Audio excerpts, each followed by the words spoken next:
Eklavya model residential schools. In the next 3 years, Center will recruit 38,800 teachers and support staff for the 740 Eklavya model residential schools, which is serving 3.5 lakh tribal students.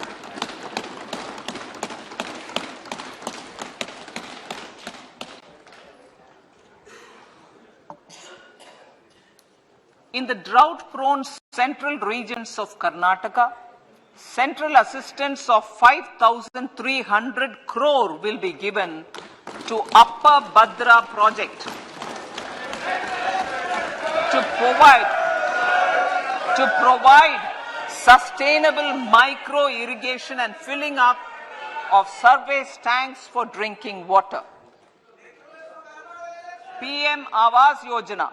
The outlay for PM Awas Yojana is being enhanced by 66% to over 79,000 crores. Bharat Shared Repository of Inscriptions will be set up in a digital epigraphy museum with digitization of 1 lakh ancient inscriptions in the first stage. Support for poor prisoners. For poor persons who are in prisons and unable to afford the penalty or the bail amount, required financial support will be provided. Priority number 3, infrastructure and investment. Investments in infrastructure and productive capacity have a large multiplier impact on growth and employment. After the subdued period of the pandemic, private investments are growing again. The budget takes the lead once again to ramp up the virtuous cycle of investment and job creation. Honorable Speaker, sir, the capital investment outlay is being increased steeply for the 3rd year in a row by 33% to 10 lakh crores, which would be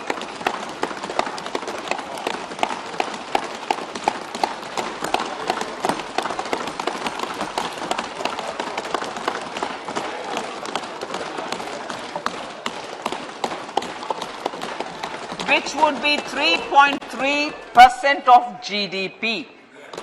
This will almost be 3 times the outlay made in 2019-20.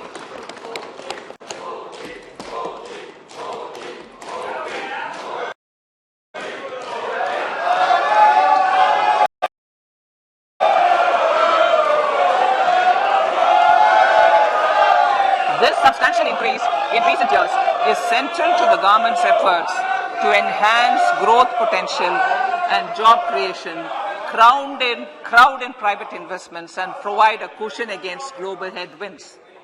The direct capital investment by the center is complemented by the provision made for creation of capital assets through grants and aids to state. The effective capital expenditure of the center is budgeted at 13.7 lakh crore rupees, which will be 4.5% of GDP. Support to state governments for capital investment. I have decided to continue the 50-year interest-free loan to state governments for 1 more year to spur investment in infrastructure and to incentivize them for complementary policies actions with a significantly enhanced outlay of 1.3 lakh crores. The newly established Infrastructure Finance Secretariat will assist all stakeholders for more private investment in infrastructure, including railways, roads, urban infrastructure, and power, which are predominantly dependent on public resources. The harmonized master list of infrastructure will be reviewed by an expert committee for recommending the classification and financing framework suitable for Amrit Kal. A capital outlay, I'm talking about railways now, sir, Honorable Speaker. Railways. A capital outlay of 2.40 lakh crores has been provided for the railways. This is the highest ever outlay this highest ever outlay is about 9 times the outlay made in 2013-14. 100 critical transport infrastructure projects for last and first mile connectivity for ports, coal, steel, fertilizer and food grain sectors have been identified.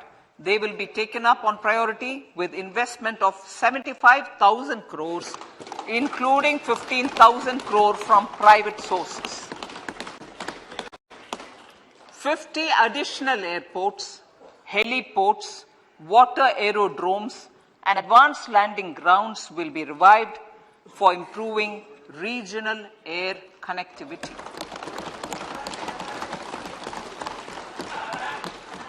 Sustainable cities for tomorrow.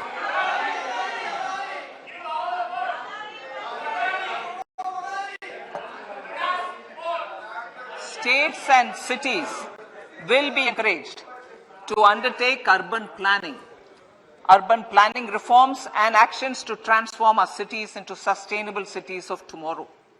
This means efficient use of land resources, adequate resources for urban infrastructure, transit-oriented development, enhanced availability and affordability of urban land and opportunities for all. Through property tax governance reforms and ring-fencing user charges on urban infrastructure, cities will be incentivized to improve their creditworthiness for municipal bonds.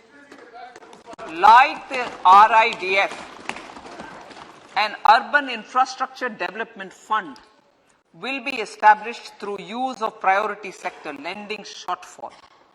This will be managed by the National Housing Bank and will be used by public agencies to create urban infrastructure in Tier 2 and Tier 3 cities.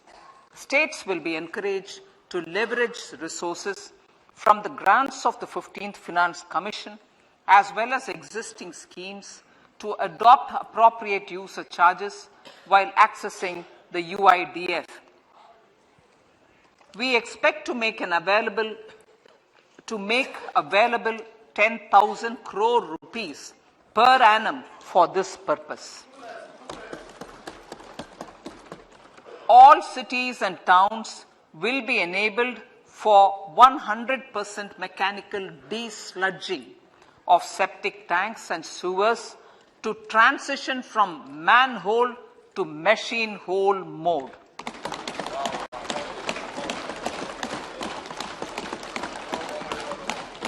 Enhanced focus will be provided for scientific management of dry and wet waste.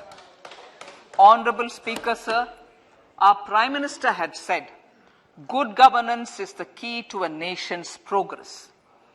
Our government is committed to providing a transparent and accountable administration which works for the betterment and welfare of common citizens. Mission Karma Yogi. Under Mission Karma Yogi, Centre, states and the Union territories are making and implementing capacity building plans for civil servants. The government has also launched an integrated online training platform, I Got Karma Yogi, to provide continuous learning opportunities for lakhs of government employees to upgrade their skills and facilitate people-centric approach. Sir, for enhancing ease of doing business, more than 39,000 compliances have been reduced and more than 3,400 legal provisions have been decriminalized. For furthering the trust-based governance, we have introduced the Jan Vishwas Bill to amend 42 central acts. This budget proposes a series of measures to unleash the potential of our economy. Centers of Excellence for Artificial Intelligence. For realizing the vision of Make AI in India and Make AI Work for India, 3 centers of excellence for artificial intelligence will be set up in top educational institutions. Leading industry players will partner in conducting interdisciplinary research, develop cutting-edge applications, and scalable problem solutions in the areas of agriculture, health, and sustainable cities. This will galvanize an effective AI ecosystem and nurture quality human resources in the field. National Data Governance Policy. To unleash innovation and research by startups and academia, a national data governance policy will be brought out. This will enable access to anonymized data.